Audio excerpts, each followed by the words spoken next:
व इम्मा तुअरिदन्ना अन्हुम इब्तिगा रहमतिम मिर रब्बिका, और अगर तुम इस हाल में हो कि तुम खुद अपने रब की रहमत के उम्मीदवार हो, इसकी वजह से तुम्हें लोगों को इस तरीके से डील करना पड़ता है कि उनसे एराज करना पड़ता है, यानी इन पर माल खर्च करने से एराज करना पड़ता है, इस वजह से कि तुम्हारे पास इतना माल नहीं है।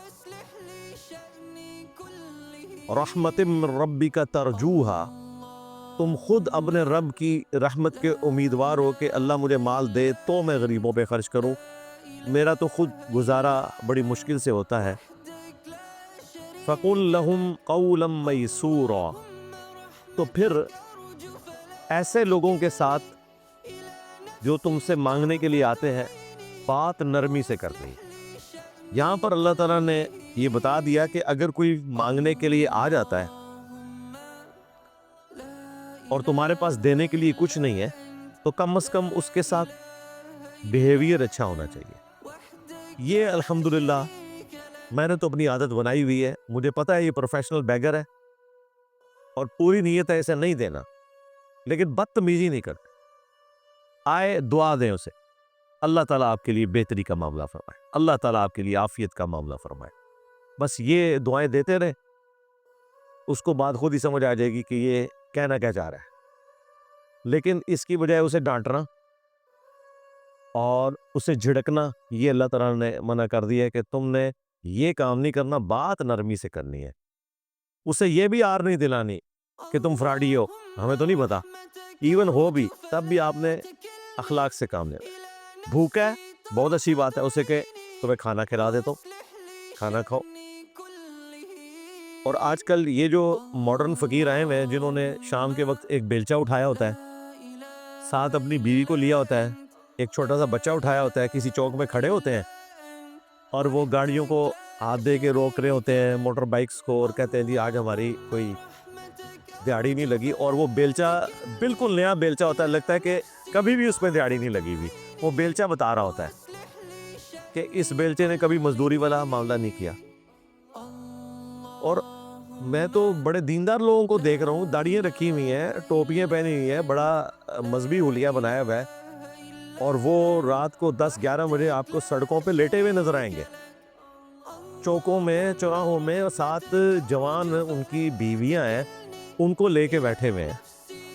मतलब इन्हें कोई ख्याल नहीं आता कि इस फितने के दौर में इस किस्म का रिस्क लेना और मेहनत ना करना, और सेहत बिल्कुल ठीक है, सिर्फ हार्ड रामी है।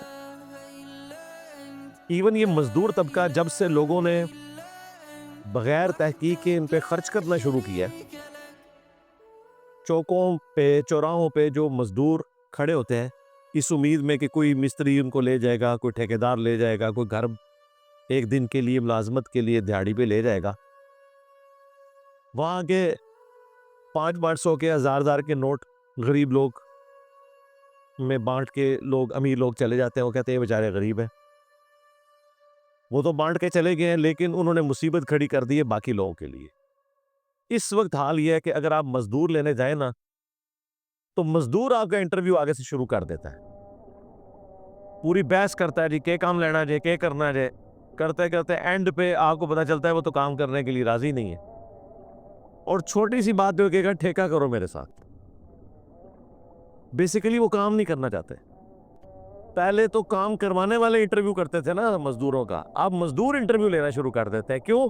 उनकी दिहाड़ी सुबह ही पूरी हो जाती है, कोई 500 दे गया, कोई 1000 दे गया, नाश्ता उनको फ्री मिल गया, वो भी समझ ले 100-150 रुपए की उनकी बचत हो गई है, और मुसीबत बाकी लोगों के लिए बन गई हुई है।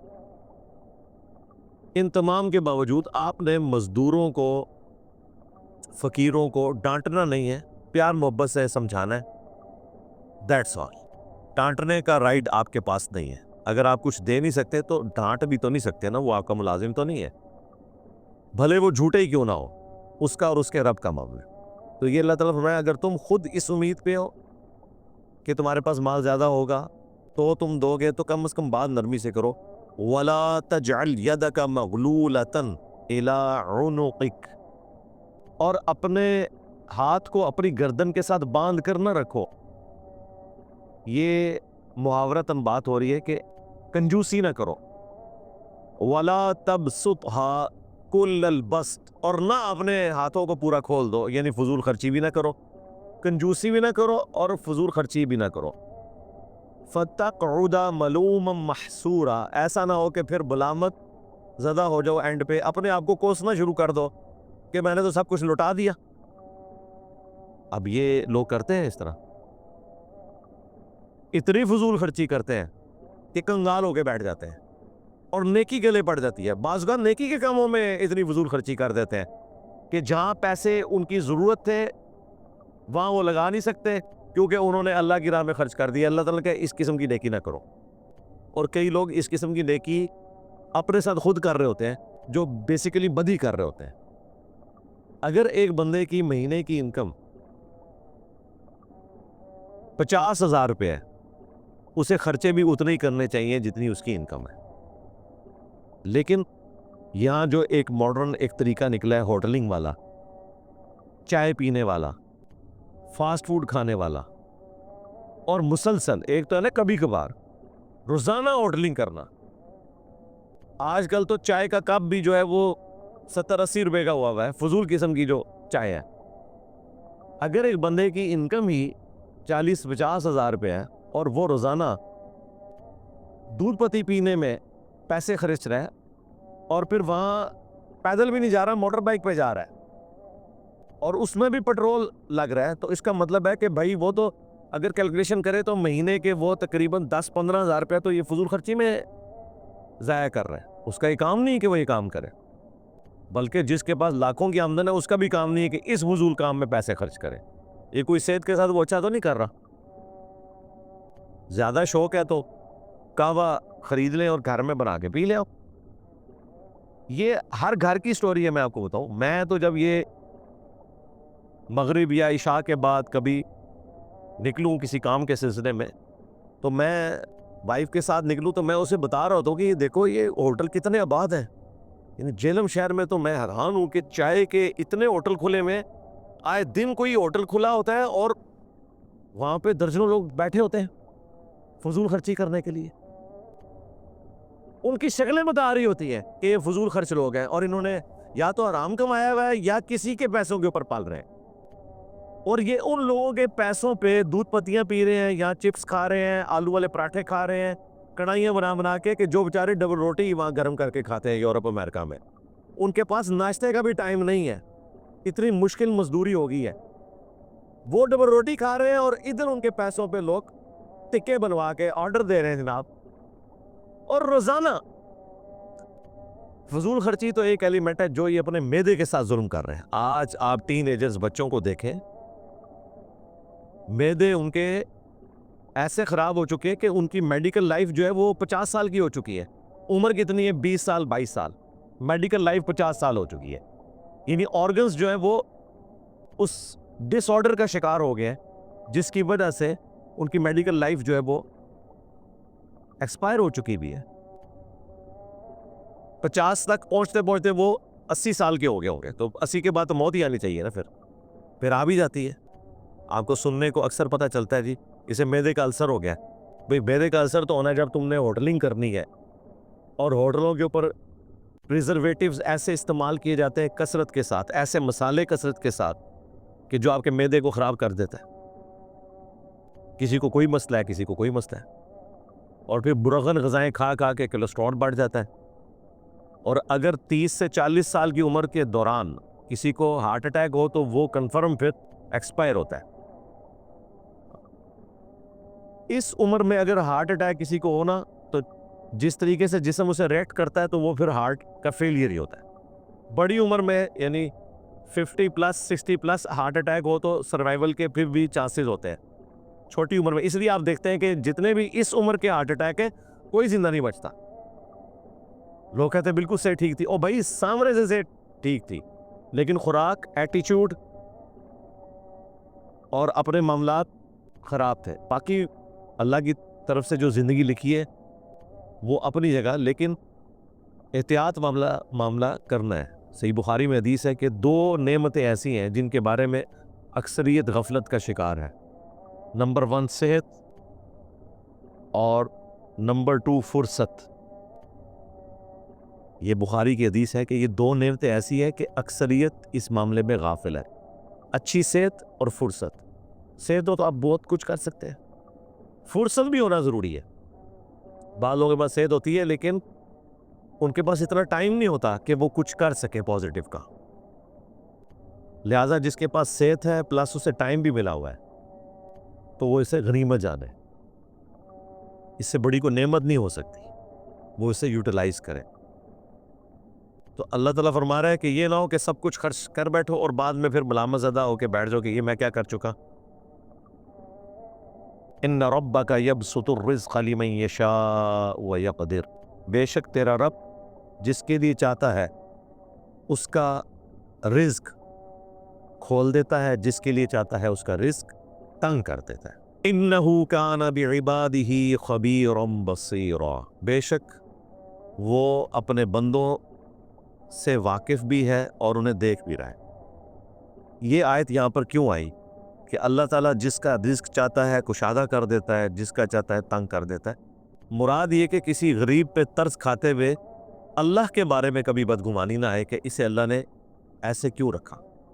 अल्लाह ताला गरीबों से माल लेकर उन्हें आजमाता है, अमीरों को माल देकर आजमाता है। अल्लाह के बारे में कभी बदगुमानी नहीं आनी चाहिए कि अल्लाह ताला ने इसे इस हालत में क्यों रखा। अक्सर लोग ये गिला शिकवा भी कर रहे होते हैं, अफ्रीका में लोग क्यों भूखे मर रहे हैं। भाई वो हमारी आजमाइश है, उनकी तो आजमाइश अपनी जगह, हमारी भी आजमाइश है। बाकी इंसानियत ने उनकी मदद करनी है। दुनिया कानून इब्तला के ऊपर है, यहाँ सारे बराबर नहीं हो सकते, कोई ऊंचा होगा कोई नीचा होगा, ये एक नेचुरल चीज़ है। फिर साथ अल्लाह ताला ने फरमाया कि अल्लाह ताला अपने बंदों से वाकिफ भी है, उन्हें देख भी रहा है, उसे पता है उसने बंदों को जिस हाल में रखा हुआ है। खुदा गंजे को नाखून ना दे। हमने फिर देखा है कि बाज़ लोगों के पास जब पैसा आता है फिर वो किस हालत में पहुंच जाते हैं। उससे तो बेहतर था कि उनके पास पैसा ना ही आता। अगर किसी के पास ज़्यादा पैसा आने से वो इतना अयाश हो जाए कि अपनी आखिरत की ज़िंदगी को बर्बाद कर बैठे, तो उससे तो वो मिडिल क्लास बंदा अच्छा है जो 2 वक्त की रोटी मुश्किल से लेके चल रहा है लेकिन उसने हमेशा की ज़िंदगी अपनी आखिरत की बना ली है। वो तो बेहतर है ना। और याद रखिएगा ये माल और आखिरत की बर्बादी ये आपस में इस तरह जुड़े हुए हैं। मेरी ज़िंदगी में तो जितने भी वाक़यात हैं मैंने देखा है कि कसरत माल के बाद तबाही आती है। ये मोजज़ा है कि किसी के पास माल हो और वो आखिरत के मामले में अपने आप को ट्रैक पे रखे। मेरे इल्म में तो कोई ऐसा केस नहीं है। जो आपको केसेस नज़र भी आ रहे होंगे वो बस आपको उनका वो ज़ाहिर वाला मामला पता होगा। और फिर इस मॉडर्न दौर में आपको अगर कोई शख्स गरीब से अमीर होता नज़र आ रहा है ना, मेजॉरिटी केसेस में कहीं ना कहीं उसने एक हराम का छक्का मारा होगा या कोई अट्ठा या दस्सा मारा होगा, फिर वो आगे एक मामला चल पड़ता है। हलाल के पैसे के साथ हलाल और हराम का फ़र्क करते हुए, अल्लाह के हुकूक का ख्याल रखते हुए, ज़कात अदा करते हुए रिज़्क़ हलाल के ज़रिए इस लेवल के ऊपर पहुंचना ये मुश्किल काम। फिर वहाँ पर पहुँच कर भी अपने आप को अल्लाह ताला का बागी ना करना और अल्लाह का हक अदा करना ये बहुत मुश्किल काम। आप कितने करोड़पति अरबपति लोग हैं, उनसे अगर पूछे ना कि आपके एसेट्स कितने हैं जो कारोबार में आपने खपाए हुए हैं, अब आप बताएं कि आप ज़कात कितनी दे रहे हैं, तो वो आपको आगे से बताएंगे जी हम तो हिसाब किताब के बगैर ही अल्लाह की राह में खर्च करते हैं। और वो हिसाब किताब के बगैर अल्लाह की राह में ये खर्च करते हैं कि साल के बाद एक इफ्तारी करवा देते हैं, या उम्रे पे जाते हैं, मस्जिद नबवी में इत्काफ बैठते हैं और वहाँ वो एक शाम को इफ्तार करवा देते हैं। वो कहते हैं अल्लाह की राह में हमने खर्च कर दिया। उन्हें पता है हमने कैलकुलेशन की ना, तो भाई 1 लाख पे तो 2,500 ज़कात बनती है ना, 1 करोड़ पे 2.5 लाख बन जाती है और 1 अरब पे 2.5 करोड़ ज़कात बन जाती है। बस इधर आके फिर कैलकुलेटर फेल हो जाता है उनका। 1 करोड़ खर्च करना पड़ जाए, 2.5 करोड़ खर्च करना पड़ जाए, 5 करोड़ खर्च करना पड़ जाए, तो ज़कात भी लोग कोई पूरी अदा नहीं कर रहे होते। इस्लाम में तो है कि इससे भी ज़्यादा तुम अल्लाह की राह में खर्च करो, लेकिन जो डेटम लेवल पे है 40वां हिस्सा या 2.5% ये भी नहीं लोग दे रहे होते ईमानदारी के साथ। ये बहुत मुश्किल काम है। लिहाजा बुखारी मुस्लिम में जो हदीस है कि ऐ अल्लाह मोहम्मद और आले मोहम्मद को बस इतना ही रिस्क देना कि उनकी रूह और जिस्म का रिश्ता बरकरार रहे, उनकी सांसें चलती रहें। इस दुआ को आप हल्का ना समझें। नबी इस्लाम ने ये दुआ इसीलिए की कि आपको पता है कि इसके साथ फितना जुड़ा हुआ है। फिर नबी इस्लाम ने पूरी उम्मत के लिए रोल मॉडल बनना था, इसलिए आपने गरीबों की ज़िंदगी को इख्तियार किया, क्योंकि मेजॉरिटी तो फ़क्र की ज़िंदगी गुजारेगी। आज भी दुनिया की 50% से ज़्यादा दौलत जो है वो 50 बंदों के पास है। बाकी पूरी दुनिया की दौलत जो है वो डिस्ट्रीब्यूटेड है। पाकिस्तान में भी आप देख लें, मेजॉरिटी तो पॉवर्टी सर्कल से नीचे है, बेसिक नीड्स भी उनकी पूरी नहीं हो रही है। और ये पिछले ऑलमोस्ट कोई 7-8 सालों में तो मिडिल क्लास भी अब पॉवर्टी सर्कल से भी नीचे चली गई है। अमीरों की चीखें निकल गई हैं। हाँ, बहुत अमीर जो है वो फ़ायदे में, क्योंकि ये सारे के सारे सिस्टम के बेनिफिशरी इस कैपिटलिज्म के वो हो रहे हैं, सरमायादाराना निज़ाम। इस्लाम में 100% इसकी मुखालफत नहीं है। हम सोशलिज्म को सपोर्ट इस हवाले से नहीं करते। इस्लाम अगर ज़्यादा करीब है तो कैपिटलिज्म क्या है, लेकिन ये वाला कैपिटलिज्म जिसमें आप इस्तेसाल करेंगे और गरीब आदमी का ख्याल नहीं रखेंगे, ये तो सीधा सीधा लोगों को खुदकुशियों पे या कत्ल गारत पे, डकैतियों पे मजबूर करेगा, और वो आपको स्ट्रीट क्राइम जगह जगह नज़र आ रहा है, इसमें कोई शक नहीं है।